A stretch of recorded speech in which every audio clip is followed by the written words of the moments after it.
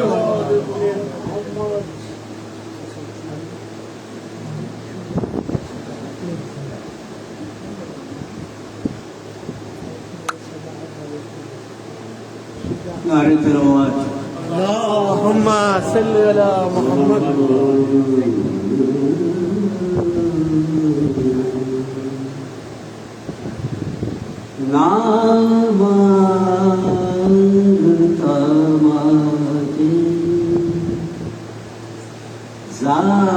ظالم سکینہ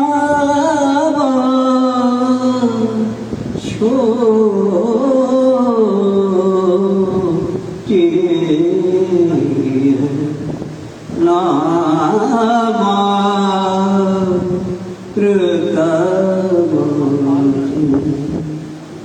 ظالم سکینہ چھوٹی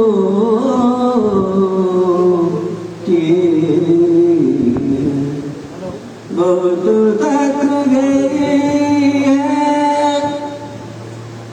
بابا کو روتے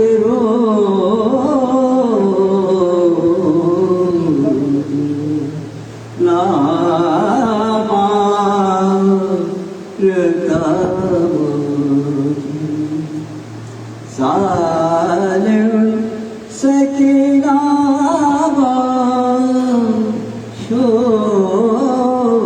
چھوٹی کالوں سے چھینے گو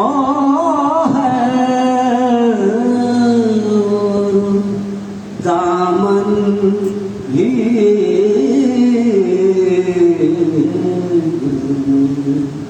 کار سے چھینے گا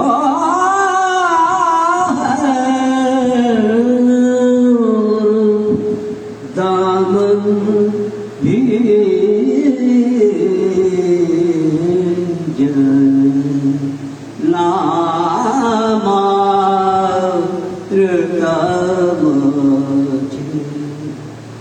ظالم سکینہ چھوٹی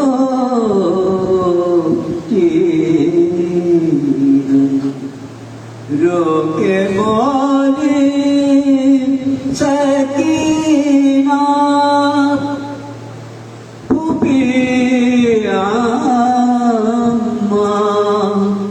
میں کب گھر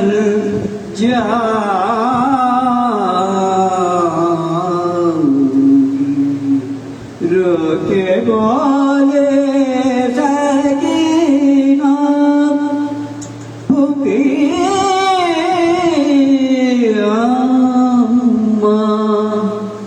میں کب گھر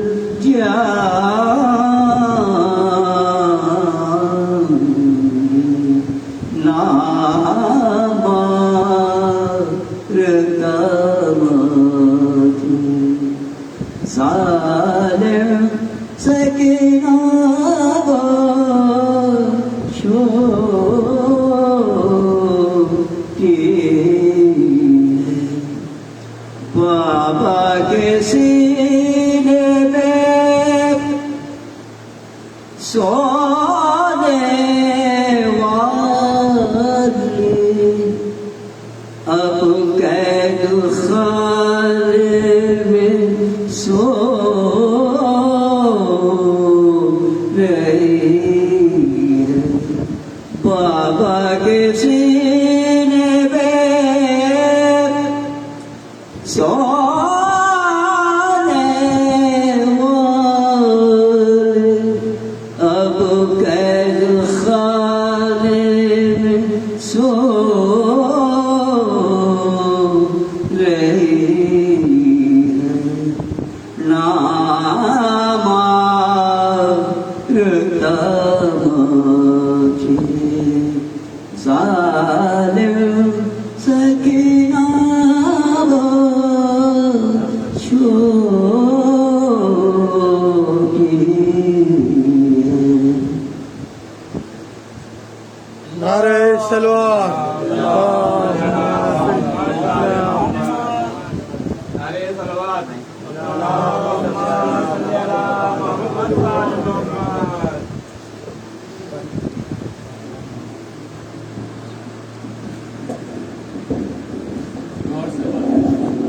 اللهم صل على محمد وآل محمد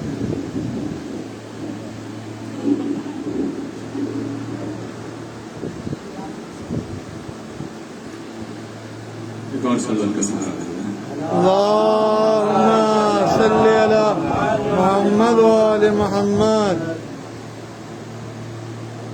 در حسین پہ آتے ہیں ہر مزاج کے لوگ در حسین پہ آتے ہیں ہر مزاج کے لوگ یہ اتحاد کا مرکز ہے آدمی کے ایک شعر ہے تو سمجھ جائیں آپ کے در حسین پہ آتے ہیں ہر مزاج کے لوگ یہ اتحاد کا مرکز ہے آدمی کے لیے کیونکہ خیال و فکر کی تہذیب کے سبوت میں حسین ہے یہ شعر و شاعری نہیں ہے فن جگر ہے پیغام ہے تو آپ کے حوالے کرتا ہوں خیال و فکر کی تہذیب کے سبوت میں حسین ثبوت لوح مسیحیت صدائے کن میں حسین ثبوت لوح مسیحیت صدائے کن میں حسین قلندروں کی زباں صوفیوں کے دھن میں حسین قلندروں کی زباں صوفیوں کے دھن میں حسین برہمنوں کے بھجن گیانیوں کے گن میں حسین کیا سن رہے ہیں کلندروں کی زبان صوفیوں کے دھن میں حسین، برہمنوں کے بھجن گیانیوں کے گن میں حسین، نظر رسول کی ہے اور مزاج رب کا ہے، نظر رسول کی ہے اور مزاج رب کا ہے، اسے دھرم میں نہ بانٹو، حسین سب کا ہے۔ لبیک یا حسین، لبیک یا حسین، لبیک یا حسین، لبیک یا حسین، لبیک یا حسین، لبیک یا حسین۔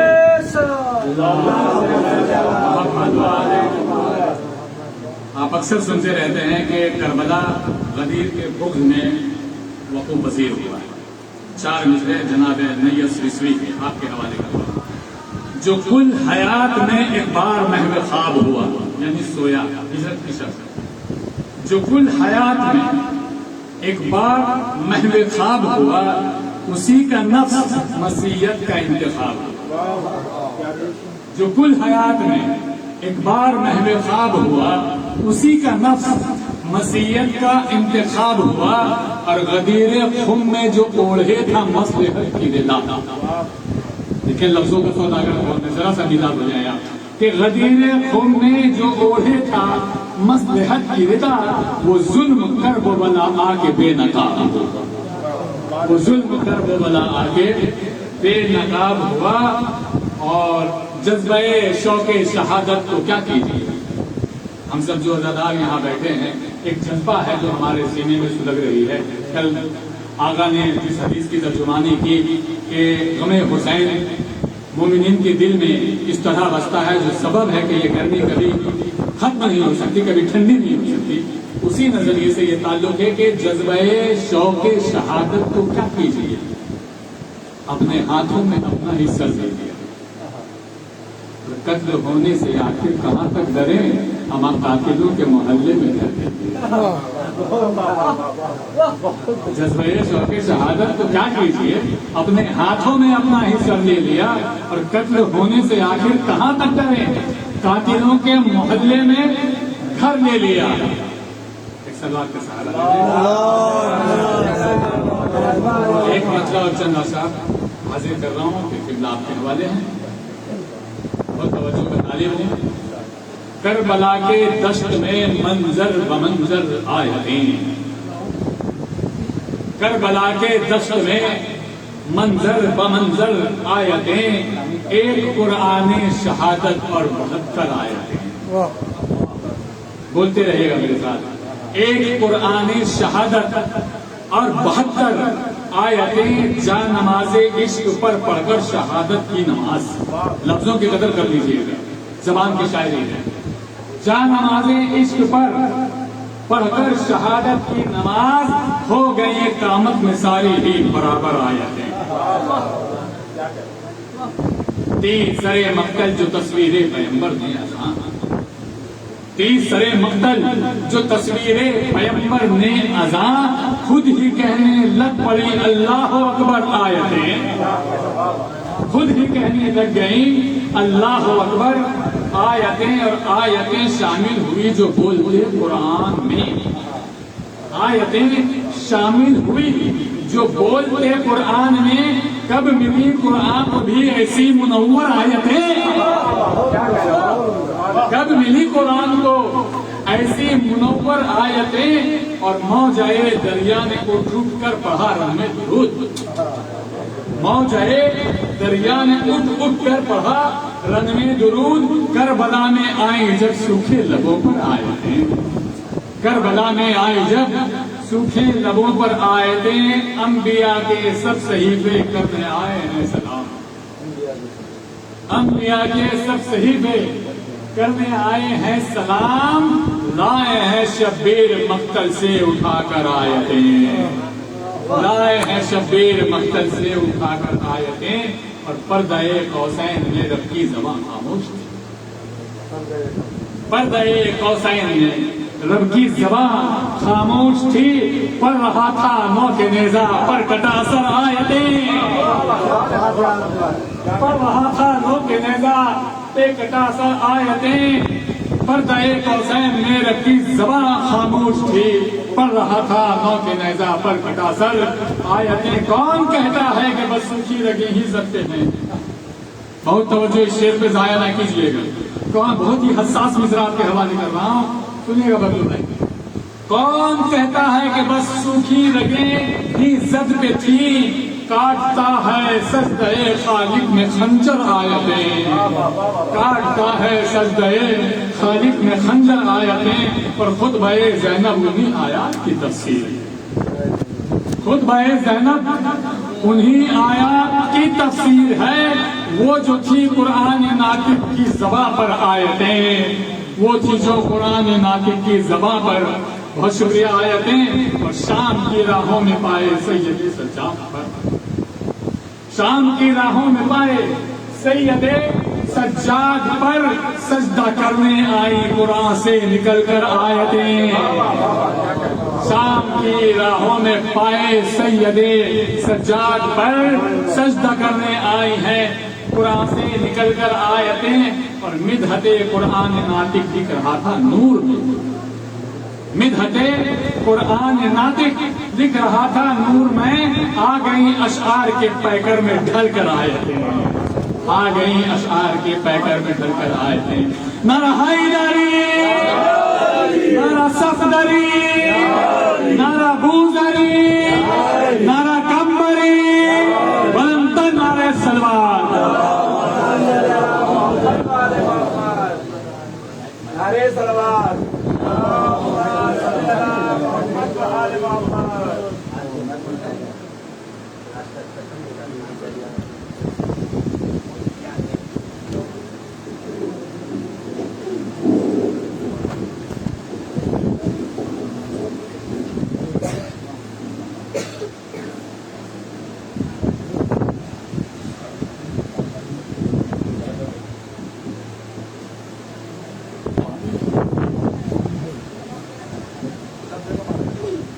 رحم اللہ من قرأ الفاتحہ۔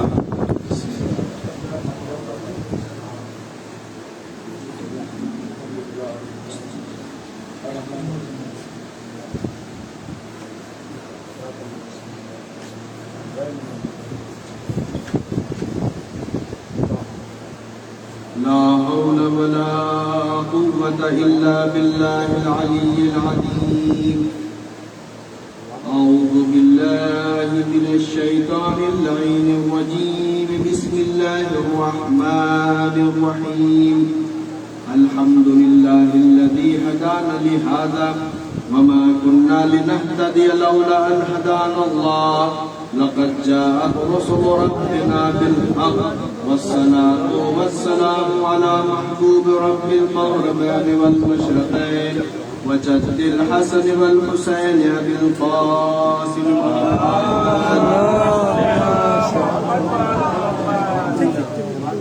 وعلى أهل بيته الطيبين الطاهرين، ولعنة الله على أعدائهم أجمعين من يومنا هذا إلى قيام يوم الدين، أما بعد، فقد قال الله تعالى في القرآن المجيد، بسم الله الرحمن الرحيم، ذلك ومن يعظم شعائر الله فإنها من تقوى القلوب۔ صلوات محمد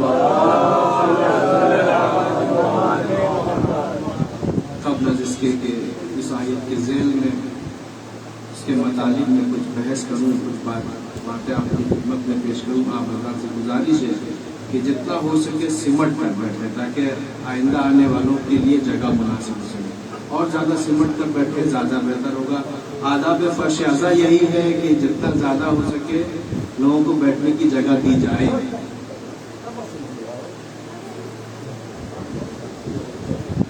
ایک بار محمد والے محمد صلوات محمد والے محمد۔ پروردگار اپنی کتاب لازوال، کتاب لا ریب، کتاب تنزیل، کتاب مجید، کتاب فرقان، کتاب حمد و ثنا، کتاب مدمل، کتاب مدثر، کتاب ابدی، کتاب ذکر، قرآن مجید میں ارشاد فرما رہا ہے، وَمَن يُعَظِّمْ شَعَائِرَ اللَّهِ فَإِنَّهَا مِن تَقْوَى الْقُلُوبِ۔ کہ جو کوئی بھی اللہ کے شاعر کو، اللہ کی نشانیوں کو، اللہ سے منسوب چیزوں کی عزت کرتا ہے، تعظیم دیتا ہے، من تقوی القلوب، اس کا مطلب یہ کہ اس کے دل تقوی پرہیزگاری سے بھرا ہوا ہے، یعنی وہ متقی ہے، وہ پرہیزگار ہے۔ اب شاعر اللہ کسے کہتے ہیں؟ تفاسیر میں جب میں گیا تو خود آیات کے ذیل میں جو شاعر اللہ جو قرآن میں جس کا ذکر ہے وہ میں آپ کو حضرت دوں۔ صفا و مروہ جو شاعر اللہ کی نشانیوں میں سے، زمزم اللہ کی نشانی، کعبۃ اللہ اللہ کی نشانی، انبیاء اللہ کی نشانی اور اس کے اوصیاء اللہ کی نشانی، رسول اللہ کی نشانی، ائمہ اطہار اللہ کی نشانی، قرآن مجید اللہ کی نشانی، قربانی کا جانور اللہ کی نشانی۔ یہ وہ ساری چیزیں ہیں جو قرآن میں خود بیان کی ہیں۔ اب اسے اللہ کی نشانی قرار کس نے دیا؟ مسئلہ تو یہ بھی ہونا چاہیے، صفا مروہ ہے کیا؟ دو پہاڑ کا نام ہے، صفا و مروہ دو پہاڑ کا نام ہے۔ اللہ نے اس پہاڑ میں کیا دیکھا کہ اسے اللہ نے کہا کہ شاعر اللہ ہے، یہ اللہ کی نشانیوں میں سے ہے۔ صفا و مروہ کا احترام اس لحاظ سے ہے کہ جناب ہاجرہ یعنی مادر اسماعیل ذبی اللہ ان دونوں پہاڑ کے درمیان سعی کی تھی، کوشش کی تاکہ اپنے بچے کو اسماعیل کو پانی پلا سکے۔ 7 مرتبہ آنا جانا چکر لگائی، اور یہی وجہ ہے کہ آج 7 مرتبہ چکر لگانا واجب قرار دیا گیا، 7 مرتبہ خانہ کعبہ کے طواف کرنا واجب قرار دیا۔ اگر لوگ صفا مروہ کے درمیان صحیح نہ کریں تو حج نہیں، یعنی احترام شاعر اللہ نے واجب قرار دیا اس بنا پر۔ دوسرا زمزم، آب زمزم کیوں محترم ہے؟ کیوں وہ شاعر اللہ اس کا احترام ہم کیوں کریں؟ وہ ہے تو ایک پانی، اس طرح سے عام پانی، ویسے وہ بھی خدا کی قدرت ایک ہے، لیکن اس سے خاص اہمیت حاصل کیوں ہے؟ اس لیے کہ جناب اسماعیل بھوکے اور پیاسے تھے، جناب اسماعیل خود اللہ کے نبی میں سے ایک تھے، بھوکے اور پیاسے تھے۔ ماں نے کوشش کی صفا مروہ کے درمیان چکر لگے، پانی کہیں بھی دستیاب نہیں ہوا، تو جناب اسماعیل اپنی ایڑیوں کو رگڑنے لگے۔ جب ایڑیوں کو رگڑا تو وہاں سے اللہ نے پانی کو پیدا کر دیا، یعنی چشمے کو جاری کیا اور اسے شاعر اللہ کا قرار دیا۔ بس یہ ہے، اسی طرح یعنی ایک نبی کہ پیر کے رگڑ کی وجہ سے وہ چشمہ پیدا ہوا، اللہ نے اسے شاعر اللہ کہہ دیا۔ اور یہ بھی روایت ہے کہ جو آب زمزم پیتا ہے وہ شفا یاب ہو جاتا ہے، اس کی پریشانیاں ختم ہو جاتی ہیں، دعائیں مستجاب ہو جاتی ہیں، بہت سارے فائدے ہیں۔ یہ ہم کیا ہمارے مسلمان بھائی اچھے سے بتائیں گے۔ اس کے آگے کعبۃ اللہ یعنی بیت الحرام، یہ اللہ کا گھر جو اللہ کی نشانیوں میں سے ہے۔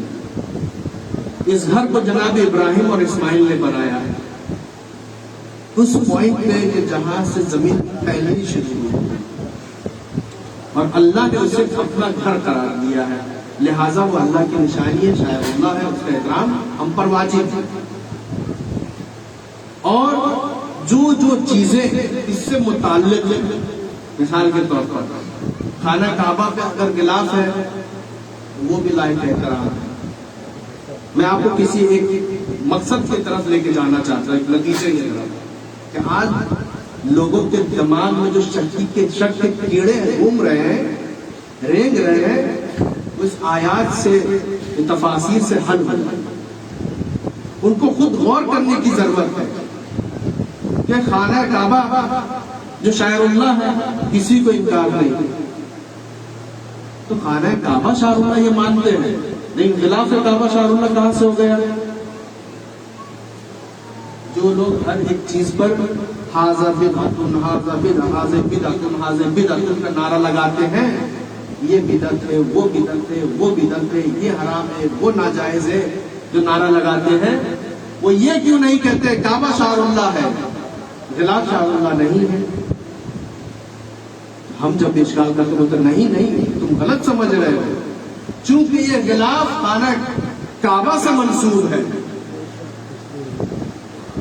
غلاف بیت اللہ سے منسوب ہے، لہذا وہ بھی شعار اللہ کے حکم میں آئے گا، اس کا بھی احترام ہم پر واجب ہے۔ ارے جب تم غلاف کعبہ کا احترام کرنے کے قائل ہو تو حسین کے نام پر جو ہم نظر و نیاز کرتے ہیں وہ کیسے بدعت ہو سکتا ہے؟ حسین ائمہ اطہار میں سے ہے، وہ بھی شعار اللہ ہے، تو اس کے نام سے جو منسوخ ہم جو کام انجام دیتے ہیں، کسی غریب کو مدد کرتے ہیں، وہ کیسے بدعت ہو سکتا ہے؟ آگے بڑھیں، انبیاء شعار اللہ ہے، جو اللہ کے نبی ہیں، جن میں سے بہت سے نبی جناب یعقوب ہے، جناب یوسف ہے، واقعہ بہت مشہور ہے، کل میں نے اس کی طرف ایک اشارہ کیا تھا، کنویں والا واقعہ، لیکن آج وہ نہیں بیان۔ جب جناب یعقوب یوسف کے جدائی میں گریہ کرتے ہوئے اپنی آنکھوں کی روشنی کھو دی، اور اب اللہ نے یہ چاہا کہ اب یعقوب کو شفاعت ملنے کی ضرورت ہے، اسے شفا ملنے کی ضرورت ہے، علاج ہونی چاہیے، اللہ چاہتا اس کی آنکھ کی روشنی پلٹا دیتا، لیکن اللہ نے ایسا کیا؟ ایسا نہیں کیا۔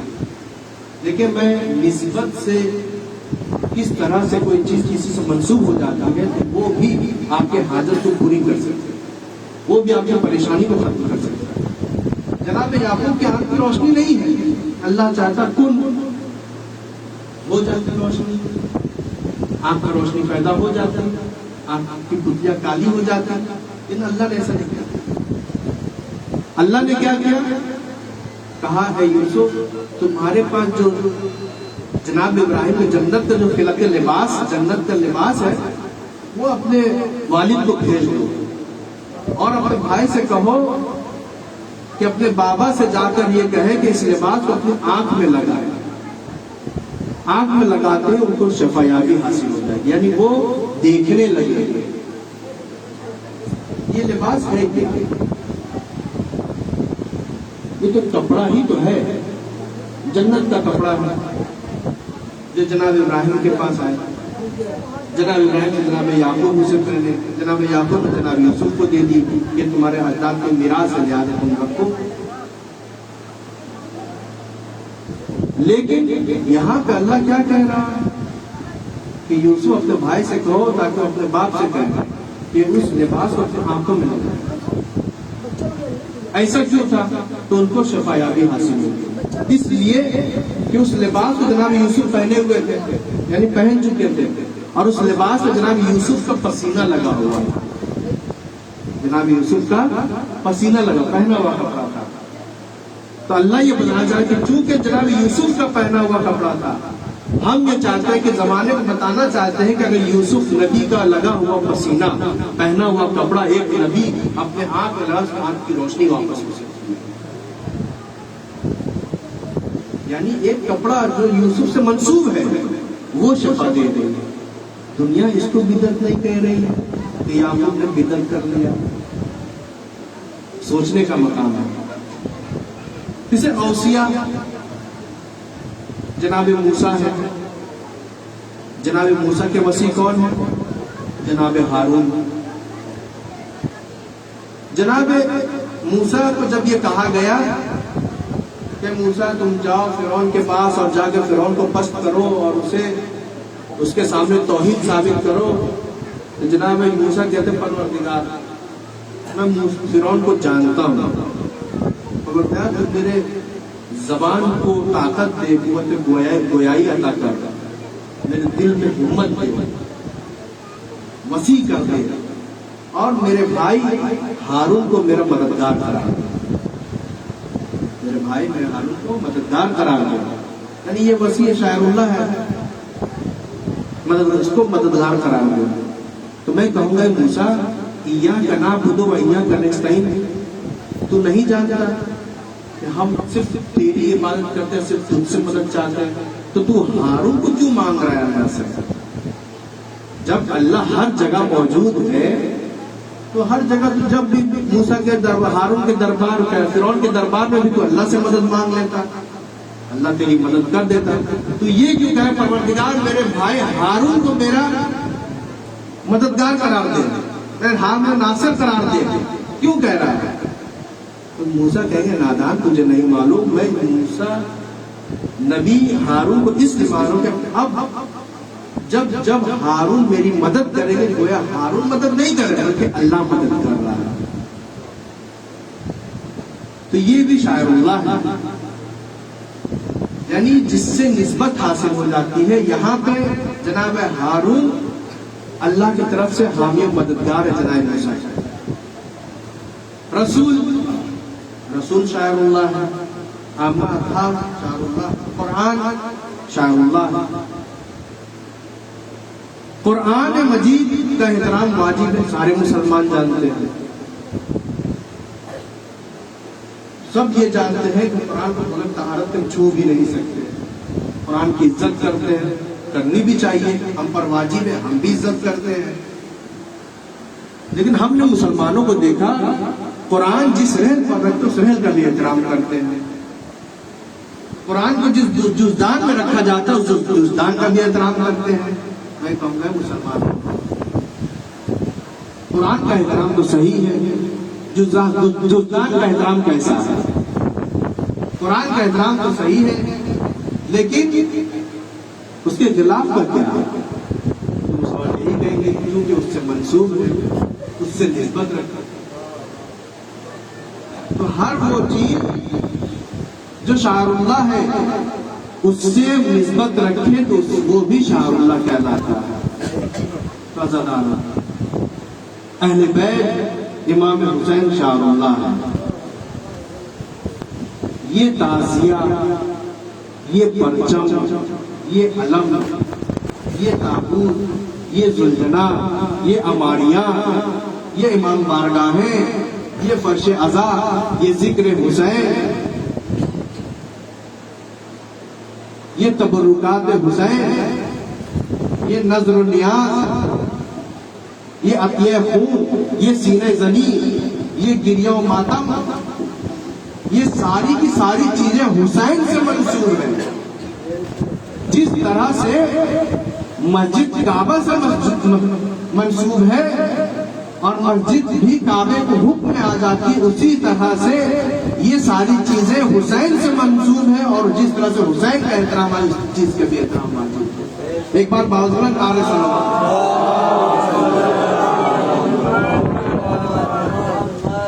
یہ تو بہت آگے کی بات ہے. آپ دیکھ لیں ایک شخص رسول اللہ کی خدمت میں آیا، وہاں تو وہ چیز منسوب بھی نہیں تھی لیکن منسوب قرار کیا گیا.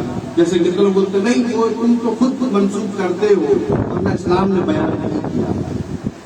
ٹھیک ہے، منسوب کرنا بھی اسلام سے ثابت ہے.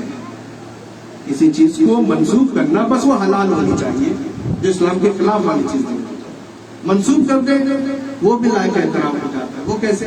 ایک شخص رسول کی خدمت میں آیا اور کہتا ہے یا رسول اللہ میں بہت پریشان ہوں، میری ایک خواہش تھی، وہ خواہش میری پوری نہیں ہو رہی. رسول اللہ نے کہا تمہاری کون سی خواہش تھی بتاؤ. کہنے لگا یا رسول اللہ میری بہت بڑی خواہش یہ ہے کہ میں جنت کے چوکھٹ پہ سجدہ کرنا چاہتا ہوں. یہ خواہش میری پوری نہیں ہو پا رہی ہے، میں کیسے جنت کے چوکھٹ پہ سجدہ کروں.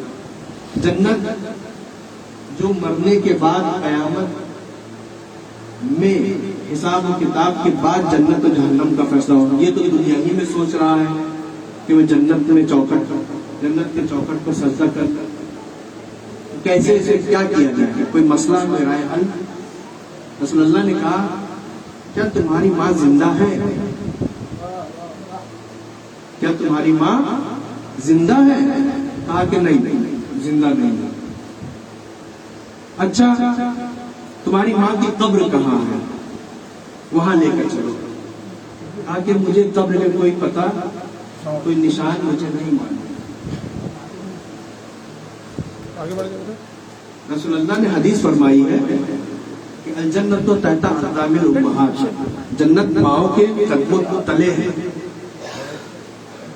رسول اللہ نے کہا چلو ٹھیک ہے، اس کی ماں کے قدموں تلے ہم سجدہ کروا دیتے ہیں، جنت کے چوکٹ پہ سجدہ ہو جائے گا۔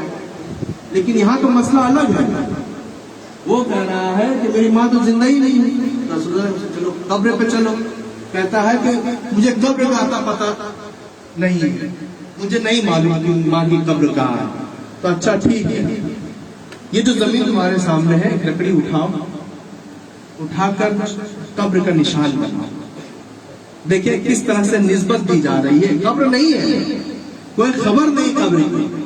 رسول اللہ کہہ رہے ہیں جنہوں نے اسلام لایا ہے۔ آئے سارے مسلمان اس واقعے کو پڑھتے بھی ہیں، ماں کی فضیلت کا جب مسئلہ آتا ہے تو وہاں پہ سارے مسلمان اس مسئلے کو احترام میں، ماں میں اس واقعے کو ضرور پڑھتے ہیں۔ کیا کہا کہ زمین پہ تم لکڑی سے نقشہ بناؤ قبر کی۔ جب قبر کا نقشہ بنا دیا، کہا کہ یہ بائیں حصہ ہے، اس پہ سجدہ کر لو، محسوس کرو کہ تمہاری ماں کی قبر ہے، یہ بائیں حصہ ہے، اس پہ تم سجدہ کر لو۔ تم نے سجدہ کر لیا، گویا کہ جنت کے چوکٹ میں تم نے سجدہ کر لی۔ میں کہوں گا یا رسول اللہ اسے بدعت سکھا رہے ہیں آپ تو بدعت کی تعلیم دے رہے ہیں۔ یہ تو ماں کے قدموں تلے جنت ہے، ماں تو زندہ نہیں رہی۔ چلو ٹھیک ہے، قبر پہ پایتی حصے میں سجدہ کر لے جنت کے چوکٹ میں، لیکن آپ تو قبر بھی نہیں رکھتے، یہاں پہ تو نشان کھینچ کر کہتے ہیں کہ اسے محسوس کرو یہ تمہاری ماں کی قبر ہے اور اس کے پایتی حصے میں سجدہ کر لو۔ رسول اللہ کہیں گے ماں شاء اللہ ہے، ماں شاء اللہ ہے، اللہ کی نگاہ میں اللہ کی نشانی ہے، اس کا احترام واجب ہے۔ یہ شخص چاہتا ہے کہ اپنی ماں کے قدموں تلے سجدہ کرے، ماں کے قدموں پہ سجدہ کرے تاکہ جنت کے چوکٹ میں سجدہ کر سکے، تو اس سے منسوب ہم خط بھیج دیتے ہیں تو وہ بھی لائق احترام ہو جاتا ہے۔ تو مسلمانوں ہم بھی تو آج یہی کرتے ہیں۔ کربلا بہت دور ہے، ہم اپنے گھر میں کربلا بنا لیتے ہیں، اسے چن لیتے ہیں۔ ابھی مولا عباس یہاں نہیں ہے نا، ان کا پرچم ہمارے درمیان ہے، وہ امام زمانہ کے پاس ہے، تو ہم گھر پہ پرچم سجا کے امام اس کی بوسہ دے دیتے ہیں۔ امام حسین کی زیارت نہیں کر سکتے تو تابوت بنا کے بوسہ دے لیتے ہیں۔ تو جب وہ نشان کا بوسہ دینا، اس پہ سجدہ کرنا بدعت نہیں ہوا، تو یہاں پہ اس کو منسوب کرنا کیسے بدعت ہو سکتا ہے؟ ایک بات باوجود نعرہ صلوات۔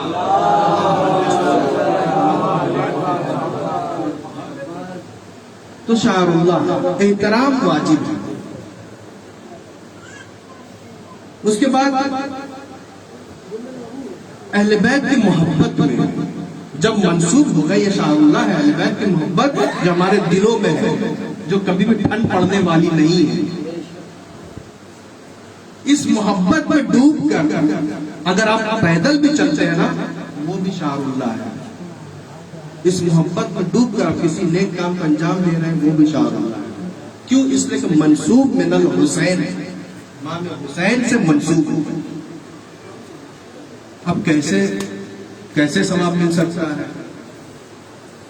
ہم نے بہت ساری حدیثیں روایتیں آپ حضرات کی خدمت میں بیان کی ہیں، یوں ہی میں بات نہیں کر رہا ہوں، ساری حدیثیں اور روایتوں کو میں لے کر آتا ہوں اپنے ساتھ کہ آپ کو جو اس کو دیکھنا وہ ڈائریکٹ دکھا دوں، لکھ کر لاتا ہوں، صرف زبانی نہیں کہتا۔ بہت زیادہ ثواب ہے اگر کوئی پیدل بھی چلتا ہے، جیسے آپ جلوس نکالتے ہیں، یہ عزائے متحرکہ ہے، عزاداری متحرکہ یعنی حرکت والی عزاداری ہے۔ آپ حرکت میں ہیں تو بھی عزاداری کر رہے ہیں۔ ایک عزائے ساکن یعنی ایک جگہ ٹھہرے ہوئے ہیں، وہاں عزاداری کر رہے ہیں، یعنی ٹھہری ہوئی عزاداری، جیسے مجلس برپا کرنا، ایک جگہ بیٹھ کر کریا کر لینا، فضائل اہل بیت کو بیان کرنا، مسائل اہل بیت کو بیان کرنا، یہ ساکن یعنی ساکن والی ٹھہری ہوئی ہے۔ ایک متحرک عزاداری ہوتی ہے، جیسا جلوس نکالنا، انجمن کے دستے نکالنا، یہ سب متحرک عزاداری ہے۔ تو یہ ساری کی ساری چیزیں ثواب رکھتے ہیں، شعار اللہ ہے۔ اب اس کا ثواب بہت زیادہ ہے، جیسا کہ روایت جو ہے کہ مولا کائنات کی زیارت کے بارے میں کتاب صحاب الاعمال، جب اس کو اٹھا کر میں نے دیکھا تو اس میں لکھا ہے کہ رسول فرماتے ہیں من زار امیر المومنین، کہ جو کوئی بھی امیر المومنین کی زیارت کرنا چاہتا ہے، جو کوئی بھی امیر المومنین کی زیارت کرنا چاہتا ہے، ماشیاً پیدل، جو کوئی بھی پیدل چل کر امیر المومنین کی زیارت کرنا چاہتا ہے، کتب اللہ لہ، تو اللہ تعالیٰ اس کے لیے لکھ دیتا ہے بکل خطوۃ، ہر قدم کے بدلے، حجۃ و عمرہ، ایک حج اور عمرے کا ثواب۔ ایک حج کا خرچ کتنا معلوم ہے؟ 6 سے 8 لاکھ روپے کا خرچہ ہے۔ یہاں پہ ایک حج اور عمرے کا ثواب اللہ تعالیٰ زیارت میں جو پیدل آپ چل رہے ہیں اس کا ہر قدم پہ دے رہا ہے، تو سوچے کتنے اہمیت کا عامل ہے۔ اس کے بعد فَإِن رَجَعَ مَاشِيًا كَتَبَ اللَّهُ لَهُ بِكُلِّ خُطْوَةٍ حَجَّتَيْنِ وَعُمْرَةً، اور جب زیارت کر کے پلٹ کے آ رہے ہیں پیدل تو اس کے ہر قدم پہ 2 حج 2 عمرے کا ثواب اللہ دے رہا ہے، یعنی پیدل چلنے کا یہ آگے۔ لیکن امام حسین کی زیارت اس سے برعکس ہے، اس سے زیادہ، مولا کہتے ہیں ایک حج پلٹنے کے وقت 2 حج اور 2 عمرے کا ثواب، لیکن امام حسین کے لیے امام حسین کی زیارت ان کی قربانی کی وجہ سے جدا ہے، یعنی اس کا ثواب ایک دم الگ انداز میں ہے۔ فرماتے ہیں کہ من آتا قبر الحسین، جو کوئی بھی امام حسین کی قبر کی طرف آتا ہے ماشین، پیدل چلتے ہوئے، کتب اللہ لہ بکل خطوۃ، تو اللہ تعالیٰ لکھ دیتا ہے اس کے ہر قدم کے بدلے الف حسنۃ، 1000 نیکیاں، ومحا عنہ الف سیئۃ، دیکھیں یہاں پہ 1000 نیکی تو لکھ دیا، یہ ثواب ہے، لیکن یہاں ابھی بھی اللہ کا جو لطف و کرم میں ختم نہیں ہو رہا۔ میں بعد میں یہ بھی بتاؤں گا اللہ کا لطف و کرم کتنا زیادہ ہوتا ہے، اللہ کا لطف و کرم یہاں پہ ختم نہیں ہوا، بلکہ اللہ آگے یہ ہے کہ وَمَحَا عَنْهُ أَلْفَ سَيِّئَةٍ، اور 1000 نیکی کے ساتھ ساتھ اللہ اس کے 1000 گناہ کو مٹا بھی دیتا ہے، ثواب کے ساتھ ساتھ آپ کے گناہوں کو بھی مٹایا جا رہا ہے۔ وَرَفَعَ لَهُ أَلْفَ دَرَجَاتٍ، اور آپ کے جو درجہ ہے، آپ کی جو عظمت، اسے 1000 گنا بڑھا دیتا ہے۔ یہ امام حسین کی زیارت پہ جو پیدل چل کر انسان حاصل کرتا ہے۔ پھر آگے بڑھ کر اشارہ ہے اذا اردت زیارت الحسین، جو کوئی بھی زیارت امام حسین کا ارادہ کرتا ہے، فزرہ، اور وہ زیارت کرتا ہے امام حسین کی اور زیارت کرتا ہے، وَأَنْتَ كَئِيبٌ حَزِينٌ مَكْرُوبٌ شَعِيقًا مغبرًا، یعنی جب کوئی بھی، یہاں پہ بتا رہا ہے، اس روایت میں بتائی جا رہی ہے کہ آپ جب زیارت کے لیے امام کے پاس جائیں گے، ارادہ کریں گے، کس طرح سے آپ کو زیارت کریں گے۔ دیکھیں یہ سب کربلا کے بارے میں ہے، لیکن چونکہ منسوب امام بارگاہ منسوب ہے کربلا سے، لہذا آپ کو یہاں بھی ایسا احترام بجا لانا ہے۔ آج بھی جلوس ہے، علم کی زیارت کریں گے تو جس طرح سے اہل بیت تعلیم دے رہے ہیں آپ کو ویسے یہاں بھی انجام دینا۔ ایسا نہیں کہ ہندوستان میں ہے، یہ ہندوستان کا علم ہے، مولا عباس کا، غازی عباس کا، یہ علم نہیں ہے، حقیقی علم غازی عباس کا علم نہیں ہے، لیکن منسوب میں غازی عباس ہے، لہذا آپ کو اسی طرح سے محسوس کرنا ہے کہ یہ جو علم ہم دیکھ رہے ہیں یہ مولا عباس کا ہی علم ہے۔ دل میں یہ فیلنگ لانے دیں، جب اس فیلنگ کے ساتھ آپ زیارت کریں گے تو سمجھ میں آئے گا کہ حقیقت مولا عباس کی قربانی کیسی تھی، ان کی عظمت کیا، تب سمجھ میں آگے۔ جب بھی امام حسین کی زیارت کرنا چاہو تو حزن و غمگین، مغموم ہو کر، رنجیدہ ہو کر، پریشان ہو کر زیارت کرنے کے لیے جاؤ، ایسے نہیں کہ دانت نکالتے ہوئے ہنستے ہوئے بس زیارت کر لیا اور یہاں پہ زیارت کر لیا، یعنی علم کو تو اہمیت ہی نہیں ہے۔ آپ بھائی علم زیاد بات کر رہے ہیں؟ ہاں بھائی زیاد بات کرتے کرتے زیاد کر لی. یہ کون سی زیارت ہے؟ آپ کسی کے پاس ملاقات کے لیے جائیں گے اور ان سے ملاقات کرتے وقت سلام کریں اور سلام کرتے پھر جب ان سے بات کرنی ہے ان سے بات کر لیں. بھائی خیریت سے سامنے والا کیا کہے گا؟ وہ ناراض ہو جائے گا. بھائی تم مجھ سے ملنے آئے ہو, میں تو متوجہ ہی نہیں ہے. تو آپ علم کی زیارت ہے تو علم کیا کہا؟ میری زیارت کے لیے آیا, میں تو متوجہ بھی نہیں. میں غم کا پیکر ہوں, تم غمگین تک نہیں ہو. میں عباس کے ساتھ شہادت کے موقع بھی وہی کربلا میں تھا, تمہارے آنکھ میں آنسو تک نہیں ہے, دانت نکالے چلے آئے. یہ اہل بیت سکھا رہے ہیں کہ جب بھی تم شاعر اللہ کی زیارت کرنے کے لیے جاؤ, امام حسین کی زیارت پہ جاؤ, تو مغموم ہو کر, غمزدہ ہو کر, اس کے بعد پریشان حال ہو کر, اور کوشش کرو کہ بھوکا رہ کر جاؤ, یعنی کھانا نہ کھا کر چلے جاؤ بھوکے کے عالم میں. اب جب تم زیارت کرو گے تو اس وقت تمہیں احساس ہوگا کہ مولا حسین کتنے شدید تکلیف میں تھے, اتنے شدید تکلیف میں تھے. تو اس وقت یہ احساس ہوگا.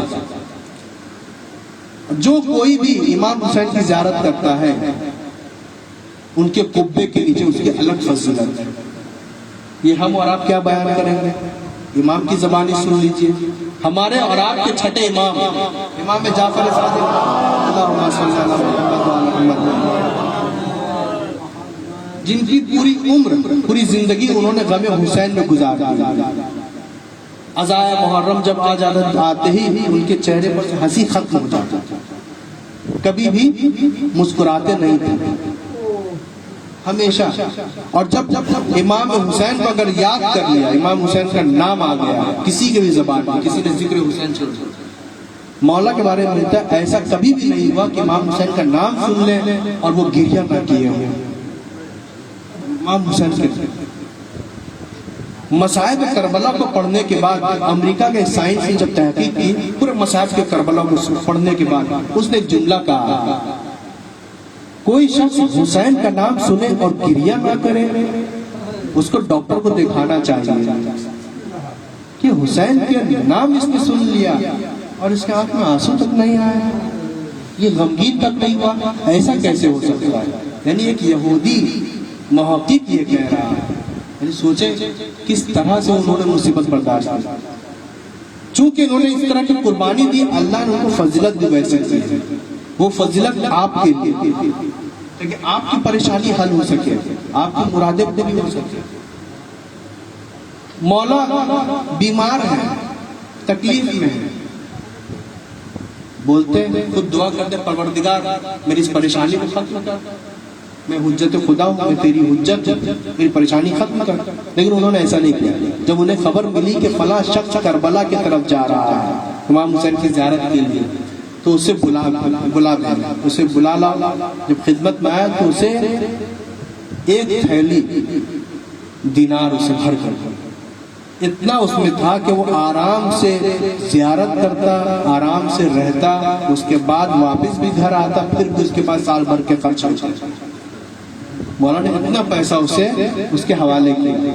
میں پیسہ بولا جو وہاں دینار استعمال ہوتا, دینار اس کو اتنا زیادہ دیا.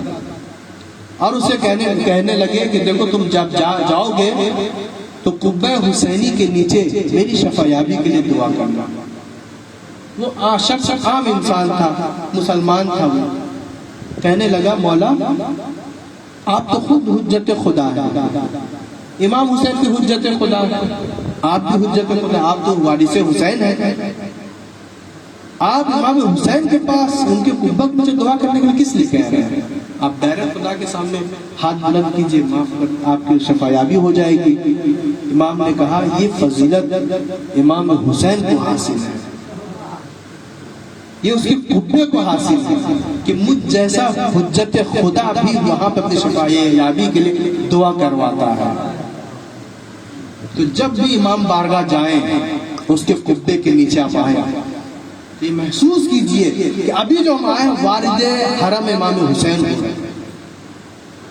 ہو کر مولا عباس کے پرچم کو پکڑ کر جو آپ کی پریشانی اور آنکھ میں آنسو لا کر ان کی مصیبت کو یاد کرتے ہوئے دعا کہ پروردگار امام حسین پر یہ پریشانیاں لاحق ہوئی ہیں، پروردگار ان کے توسط سے میری پریشانی کو دور کر دے تو آپ کی پریشانیاں ختم ہو جائیں۔ یہ چھٹے امام تھے۔ ہمارے اور آپ کے 10ویں امام امام علی نقی علیہ السلام، اللہم صلی اللہ علیہ وسلم۔ جب وہ بیمار پڑے،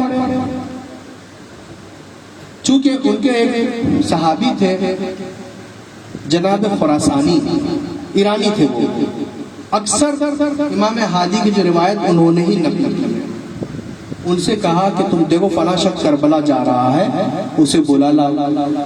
اسے لایا اور امام نے بھی اسے پیسہ دیا، جیسا سیم واقعہ ہے، پیسہ دیا اور کہا کہ قبے کے نیچے میری شفا یابی کے لیے دعا کرنا۔ وہ شخص پیسے تو لے انکار تو کر نہیں سکتا، لیکن ایمان کا کچا تھا، سمجھداری نہیں تھی۔ امام جب بول رہے ہیں تو بنا چون چرا کے اسے قبول کرنا چاہیے۔ اس نے قبول تو کر لیا لیکن بڑبڑاتا ہوا نکلا، کہنے لگا حجت خدا ہے اور حجت خدا کے پاس بھیج رہے ہیں کہ دعا کی جائے، کیا خود یہ اپنے لیے دعا نہیں کر سکتے؟ تو جناب خراسانی جو تھے، چونکہ وہ امام کے بہت خاص صحابی تھے، ان کو اچھا نہیں لگا کہ ایک عام انسان، ایک عام چاہنے والا وہ امام کو ایسا کہہ رہا ہے کہ حجت خدا ہے تو خود اپنے لیے دعا کر لیتے، کیوں ہمیں وہاں بھیج رہے ہیں؟ تو امام کی خدمت میں آیا، کہا کہ مولا ایسے سے بات۔ امام نے کہا کہ یہ صرف قبہ حسینی کی فضیلت اللہ نے ان کی شہادت کے بدلے دیا ہے کہ جہاں پہ معصوم کی بھی دعائیں قبول ہو رہی ہیں۔ جب معصوم کی دعائیں قبول ہو رہے ہیں تو ہم اور آپ کیا ہیں؟ ہمیں تو بطور کے اولا وہاں پہ دعا کرنے کی ضرورت۔ تو یہ ساری چیزیں، اب یہ سب لطف و عنایت اللہ کیوں دے رہا ہے؟ اللہ امام حسین اس لیے کہ ان کی شہادت کی، ان کی قربانی، ان کی تکالیف۔ جب عالم ارواح میں سارے لوگ تھے، جتنے انبیاء تھے، سب سے کہا کہ ایک زمانہ آئے گا جب ظلم و جور، حاکم ظالم و جابر ہوگا اور وہ اپنے آپ کو خلیفۃ اللہ کہلائے گا، میرے دین کا انکار بھی کرے گا، شراب بھی پیے گا، اور جو اسے روکے گا وہ قتل بھی ہوگا، بلکہ وہ صرف قتل نہیں بلکہ اس کے بال بچے بھی قتل ہوں گے، اس کے عورتوں کے سروں پر سے چادریں بھی چھینی جائیں گی، خیمے میں آگ بھی لگائے جائیں گے۔ یہ وعدہ لیا گیا۔ جتنے بھی نبی کے سامنے جب یہ پیش کیا گیا، جتنے بھی نبی تھے سب نے کہا پروردگار قربانی دینے کو تیار تو ہوں لیکن اس طرح کی قربانی میں نہیں دے سکتا۔ جتنے بھی نبی تھے، جب یہ نوبت چلتے چلتے آئی، انبیاء کا سلسلہ ختم ہوا، امامت کے سلسلے امام حسین کے تک یہ وعدہ جب پہنچایا گیا، امام حسین نے کہا کہ پروردگار میں اس وعدے کو پورا کروں گا، اور پورا بھی کیا۔ تو لہٰذا اللہ تعالیٰ نے یہ فضیلت دی ہے کہ اب جو کوئی بھی چیز امام حسین سے منسوب ہو جائے گی، اللہ تعالیٰ اس میں بندوں کے لیے شفا یابی رکھا گیا۔ آپ جلوس میں جائیں گے، وہاں کچھ لوگ ملیں گے جو شربت بانٹ رہے ہوں گے، شربت نہیں تو سادہ پانی ہی صحیح، ٹھنڈا پانی، کچھ لوگ ایک دم سادہ پانی بانٹ رہے ہوں گے، گلاس بھی اتنا اچھا نہیں ہوگا، پلاسٹک کا گلاس ہوگا۔ آپ جانتے ہیں اس پانی کی عظمت کیا ہے؟ جو کوئی بھی اس دنیا میں کسی پیاسے کو پانی پلاتا ہے، اللہ تعالیٰ آخرت اسے پیاسا رہنے نہیں دے گا۔ یہ صرف امام حسین سے منسوب بات نہیں کہہ رہا، آپ مسلمانوں کی ساری کتابیں کھول کر دیکھ لیجئے، پیاسے کو پانی پلانے کا ثواب دیکھیے اس میں۔ جو کوئی بھی ایک پیاسے کو پانی پلاتا ہے، اللہ تعالیٰ قیامت کو اسے پیاسا رہنے نہیں دے گا۔ جو کوئی بھی بھوکے کو کھانا کھلاتا ہے، اللہ تعالیٰ اسے بھوکا رہنے نہیں دے گا، اسے رزق ملے گا۔ تو یہ تو اگر کوئی امام حسین کے نام پہ پانی پلائے تو پھر کیا عظمت ہوگی۔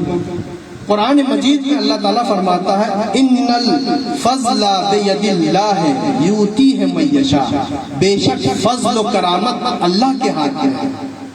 فضیلت دینا اللہ کے ہاتھ میں، جسے چاہے وہ دے۔ تو امام حسین کو اگر فضیلت دینا تو اس میں تعجب کی کون سی بات ہے؟ جب اللہ تعالیٰ ہر ایک کو فضیلت دے سکتا ہے، جسے چاہے، یوتی من یشاء، جس کسی کو بھی چاہے اللہ فضیلت دے، ہو سکتا ہے اس بچے کو دے دے، آپ بول نہیں سکتے کیوں دے دیا، اللہ جسے چاہے فضیلت دے دے۔ موسیٰ کے عصا کو جب فضیلت دے دی، یوسف کے کرتے کو جب فضیلت دے دی، موسیٰ کے ہاتھ ید بیضا کو جب فضیلت دے دی تو کسی کو انکار نہیں ہوا۔ جب امام حسین سے منسوب چیزوں کو فضیلت مل جائے تو لوگوں کو انکار، تو لوگوں کو یہ آیت دکھانے کی ضرورت ہے۔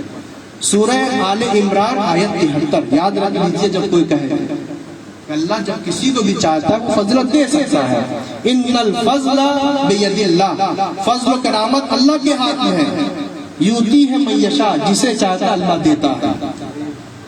دوسرے سورہ نور میں آیت نمبر 38 میں اللہ ارشاد فرما رہا ہے وَيَزِيدَهُمْ مِنْ فَضْلِهِ وَاللَّهُ يَرْزُقُ مَن يَشَاءُ بِغَيْرِ حساب، اللہ چاہے، اللہ جسے بھی چاہے جتنا بھی زیادہ بے حساب و کتاب فضیلت دینا چاہتا ہے، رزق دینا چاہتا ہے، یہ اللہ کے ہاتھ میں ہے۔ ہم اور آپ کون ہیں کہ اللہ کیسے فضیلت دے سکتا ہے؟ جب اللہ تعالیٰ فضیلت دینے کا وعدہ خود کر رہا ہے تو ہم اور ہم بندے جو خاکی پیکر میں بنے ہوئے، جو نسیان سے پیدا ہوئے، جو ایک نجیس پانی سے پیدا ہوئے، وہ کیسے معصوم پر اشکال کر سکتے ہیں؟ وہ کیسے اللہ کی آیت پر انکار کر سکتے ہیں؟ اشکال نہیں کر سکتے۔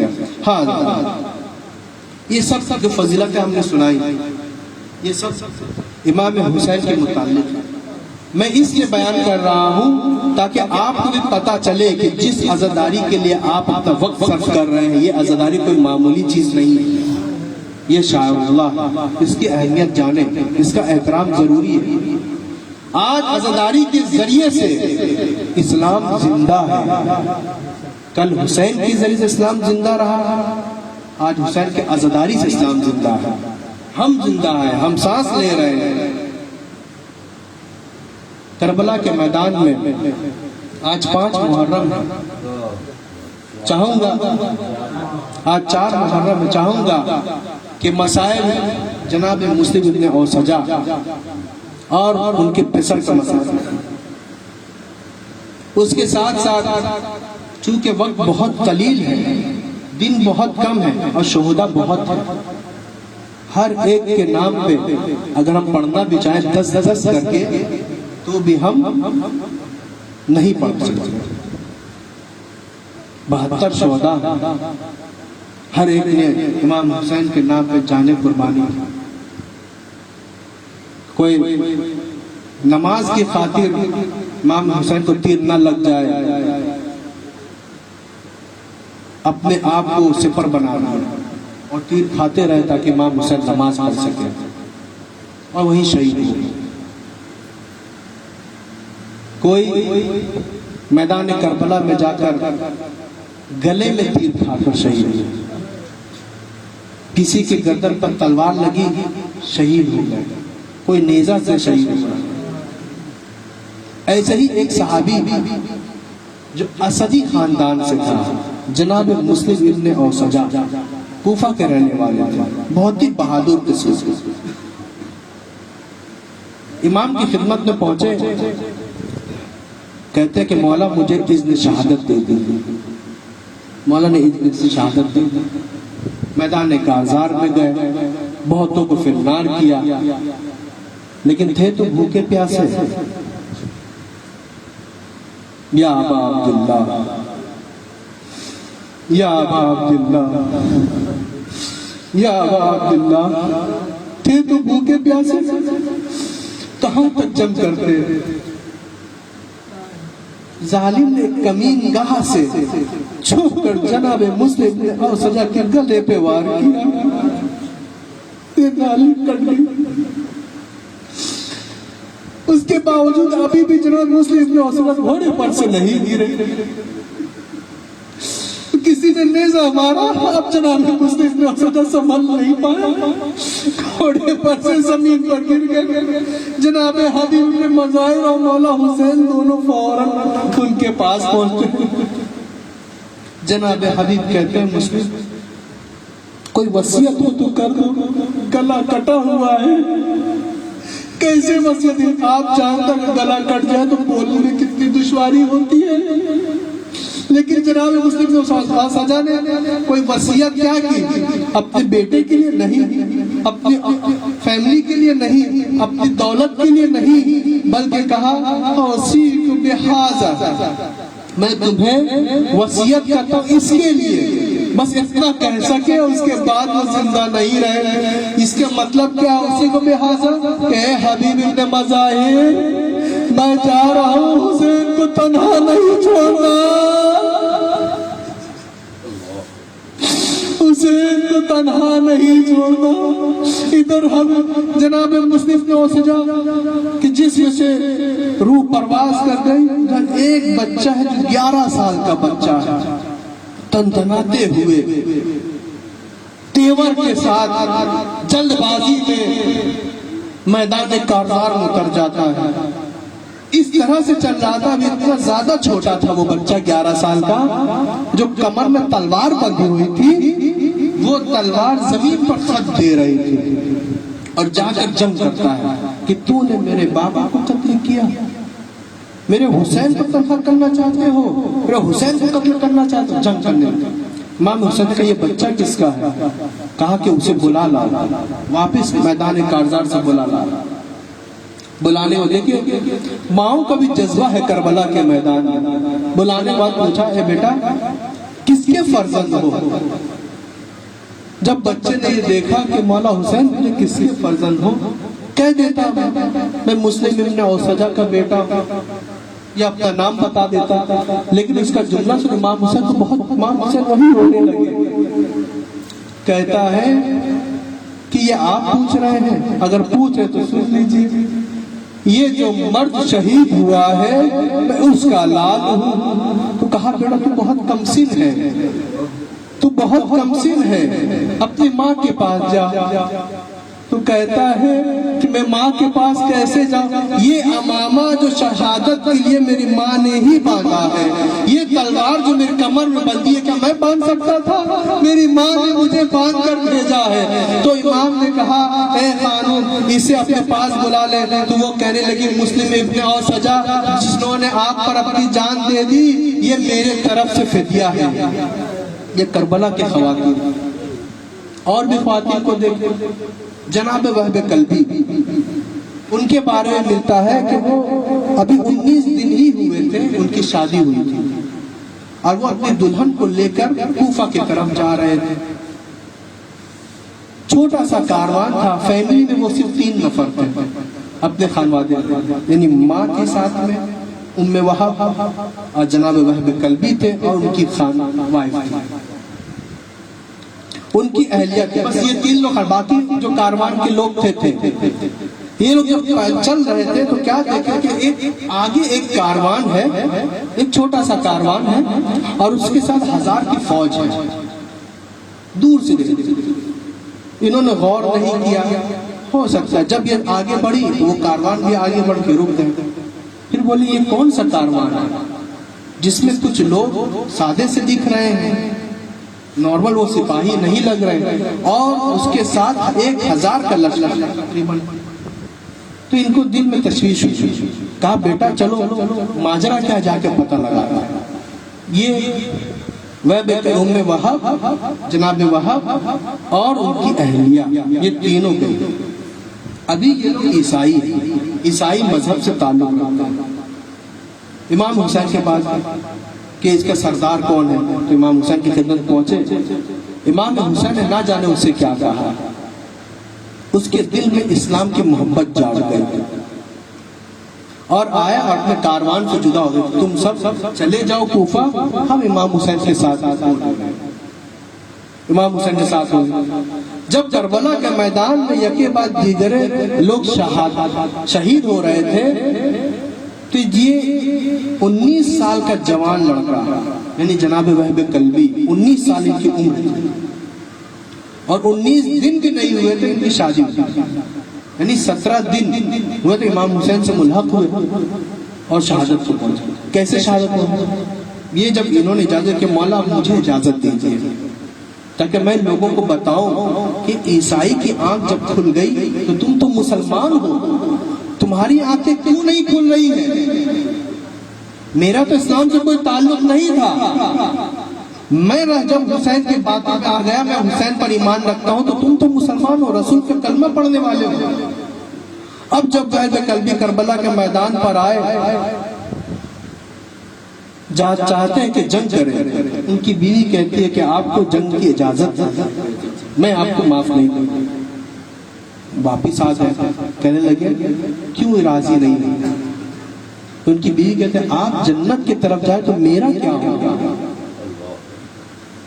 آپ تو شہادت نوش کر لیں گے، جنت چلے جائیں گے، میرا کیا ہوگا؟ جناب وہب کلبی سمجھ نہیں پایا۔ دیکھیں کربلا میں جو خاتون تھی یہ ابھی مسلمان تھی، لیکن کتنا پکا ایمان لے کر آئے۔ بولتی ہے کہ آپ جا رہے جنت کی طرف، میرا کیا ہوگا؟ تو کہا کہ ہمارا مطلب کیا ہے؟ کہا کہ آپ امام حسین کے پاس چلیے اور امام حسین کے سامنے مجھے وعدہ دیجئے کہ آپ جنت جائیں تو مجھے بھی اپنے ساتھ لے کر جائیں تو میں راضی۔ وہ گئے، وعدہ دیا کہ میں جنت میں جاؤں گا، تمہیں اپنے ساتھ لے کر، تمہارے بغیر میں جنت نہیں جاؤں گا۔ پھر انہوں نے جان لیا۔ اب ماں ہے، ماں راضی نہیں ہو رہی کہ میں تجھے دودھ نہیں بخشوں گی، میں تجھے نہیں معاف کروں گی۔ لیکن یہ بیوی کا جملہ تھا، وہ اپنا جنت کی فکر کر رہی تھی، لیکن ماں کا فکر دیکھتی۔ ماں کہہ رہی بیٹا میں تجھے دودھ نہیں بخشوں گی مگر یہ کہ تو اپنے سر کو امام حسین کے راہ میں قربان کر دے۔ یا ابا عبداللہ، اپنے سر کو راہ خدا میں قربان نہ کر دے۔ جناب وہب کلبی ہے میدان کارزار میں گئے، جنگ کی، بہتوں کو قتل کیا، زخمی بھی ہوئے۔ اس زخمی حالت میں اپنے ماں کے پاس آ گئے، مادر گرامی کیا تو اب راضی ہے؟ دیکھ تیرے لال کے جسم میں خون ہے، جسم زخمی ہے، کیا تو اب راضی ہے؟ ماں کہتی میں ابھی بھی راضی ہے جب تک تو راہ خدا میں شہید نہ ہو جائے۔ جناب وہب کلبی گئے اور لوگ دشمنوں کو فنار کیا، لیکن کب تک جنگ کرتے؟ 19 سال کا جوان ہے، ہزاروں کا لشکر ہے، ہزاروں کا لشکر ہے، ایک ساتھ حملہ کیا۔ جب حملہ کیا اب جناب وہب کلبی ہے کہ وہاں سکت نہیں لا سکے، گھوڑے پر سے زمین پر آئے، وہاں ماں ہے جو دیکھ رہی ہے۔ کبھی بھی کسی جانور کا احکام ہے، اسلام میں ایک احکام ہے، جب بھی کسی جانور کی قربانی کریں، بقرعید 1 مہینہ بھی نہیں ہوئے بقرعید کو گزرتے ہوئے، احکام کیا ہے قربانی؟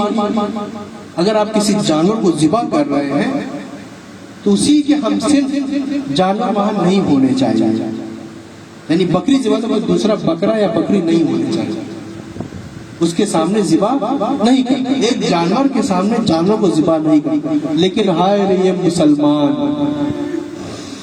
وہاں وہیں پہ کھڑی ہے،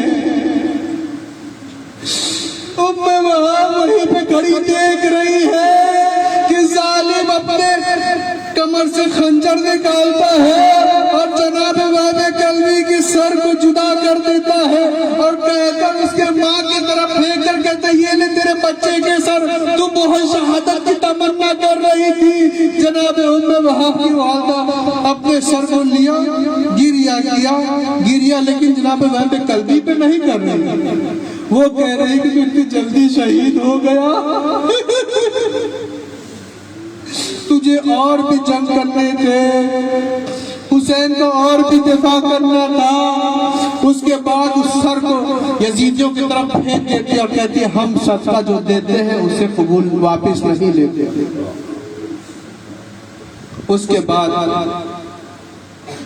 ابھی بھی مصائب ختم نہیں ہوئے۔ اب مادر وہب وہ میدان میں میدان میں اتر کر ایک چوب اٹھاتی ہے، اٹھا کر یزیدی لشکر پر حملہ کر دیتی ہے۔ کہ میرا بیٹا شہید ہو گیا، میں بھی زندہ ہوں، میں حسین آقا حسین کا دفاع کروں گی۔ وہ دفاع کرنے کے لیے اتر پڑی۔ ایک ظالم ہے کہ جو کمنگاہ سے آیا اور چھپ کر ایک ایسا گرد ام وہاب کے سر پر مارا کہ ام وہاب وہیں پہ ڈھیر ہو گئی، وہیں پہ شہادت پا گئی۔ انا للہ و انا الیہ راجعون، رضا بقضاء و تسلیما لامرہ، یا ابا عبداللہ یا ابا عبداللہ۔ پروردگار بحق محمد والے محمد ہماری اس قلیل سے عزاداری کو قبول فرما۔ پروردگار یہ شاعر اللہ عزاداری، اس کے توسط سے ہمارے گناہان کبیرہ و صغیرہ کو معاف فرما۔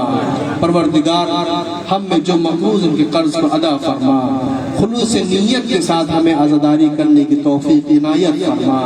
پروردگار اس دنیا کے جس خطے میں شان حیدر کرار زندگی گزار رہے ہیں، ان کی جان و مال و عزت و آبرو کی حفاظت فرما۔ وارث عزا، وارث فرس عزا، وارث حسین کے ظہور میں تعجیل فرما، اور ہم کو ان سب ان کے مخلص و عوان و انسان شمار فرما۔ ربنا تقبل منا انک انت السمیع العلیم۔ ماتم حسین۔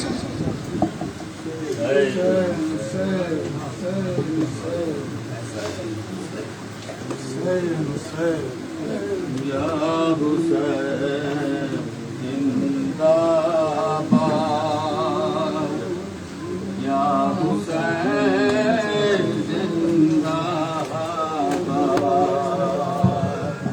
یا حسین زندہ باد، یا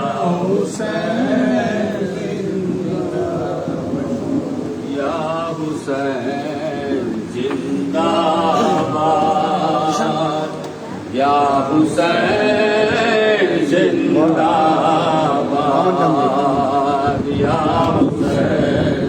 جواب دیا بادشاہ،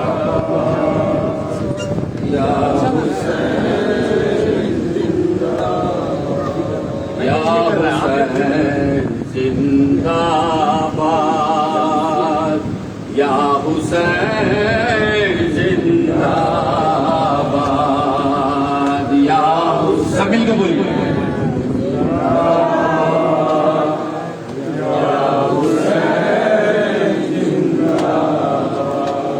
کہہ رہی ہے کرب و بلا، یا حسین زندہ باد، یا حسین زندہ باد، اے دل علی و فاطمہ، یا حسین زندہ باد، یا حسین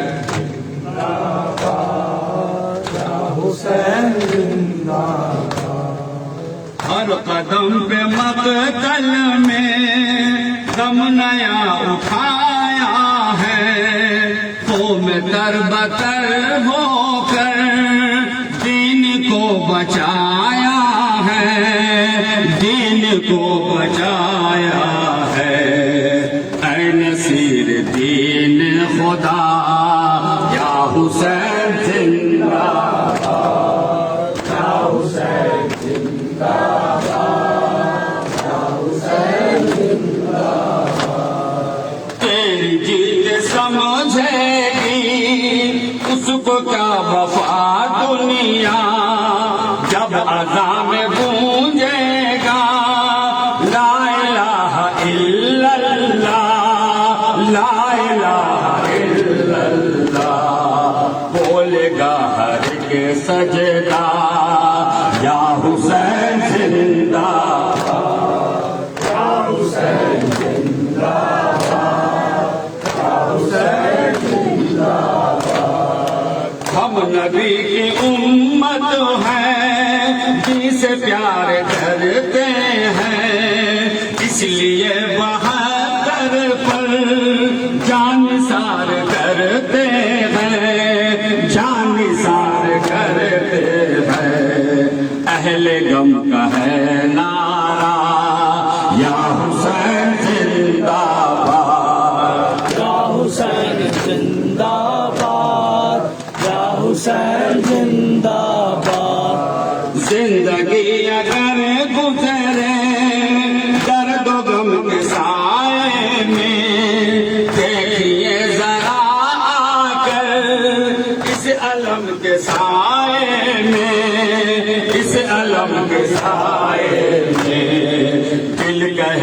خود مولا یا حسین زندہ باد یا حسین زندہ باد یا حسین زندہ باد شرم کیسی دوری کیا دل کے چین کا ہو جا خود کی طرح زیارت کر حسین کا ہو جا کر حسین کا ہو جا کچھ نہ دیکھے دنیا یا حسین زندہ باد یا حسین زندہ باد یا حسین زندہ باد کس نے اپنے بیٹے کی لاش خود اٹھائی ہے کس نے اپنے اصغر کی قبر خود بنائی ہے قبر خود بنائی ہے رو کے کہتا ہے سہرا یا حسین زندہ باد یا حسین زندہ باد یا حسین زندہ باد زیر دیگ جب آیا لا الہ مقتل میں بن گئے شہ والا کی پناہ مقتل میں کی پناہ مقتل میں سرخ رو ہوا کعبہ یا حسین زندہ باد یا حسین زندہ باد یا حسین زندہ باد یہ جلوس ماتم کا اور یہ تعزیہ داری کیوں نہ ہم کہیں ان کو شاہ سے وفاداری شاہ سے وفاداری ہر زباں کا ہے نعرہ یا حسین زندہ باد یا حسین زندہ باد یا حسین زندہ باد نانا سے جو وعدہ تھا وہ کیا وفا تم نے خون تر بتر ہو کر دی کو دی بقا تم نے دی کو دی بقا تم نے سرخ رو ہوا کعبہ یا حسین زندہ باد بکتا سبا حسین زندہ باد یا حسین زندہ باد آنے والا آئے گا جب بھی غیب سے اصغر تم نے بھی یہ دیکھنا تم نے دیکھنا تب اس گھڑی کا یہ منظر یا علی کہیں ہوگا یا حسین زندہ باد یا حسین زندہ باد یا حسین زندہ باد آنے والا آئے گا جب غیب سے اصغر تم بھی دیکھنا تب اس گھڑی کا یہ منظر اس گھڑی کا یہ منظر یا علی کہیں ہوگا یا حسین زندہ باد یا حسین زندہ باد یا حسین زندہ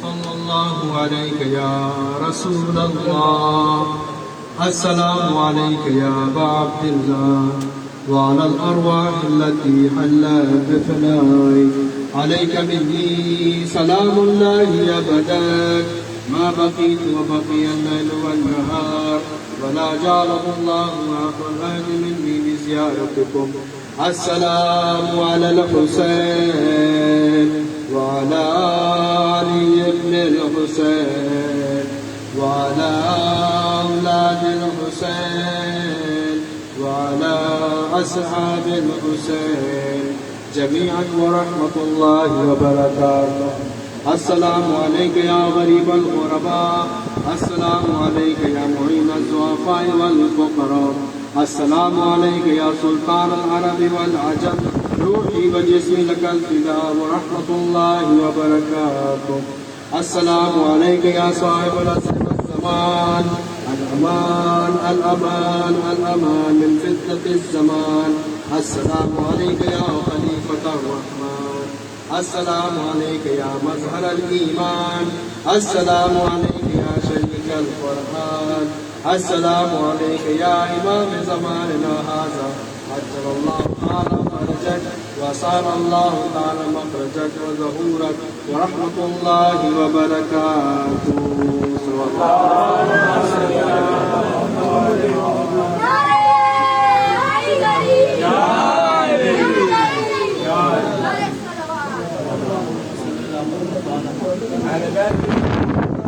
بے شمار لعنت بے شمار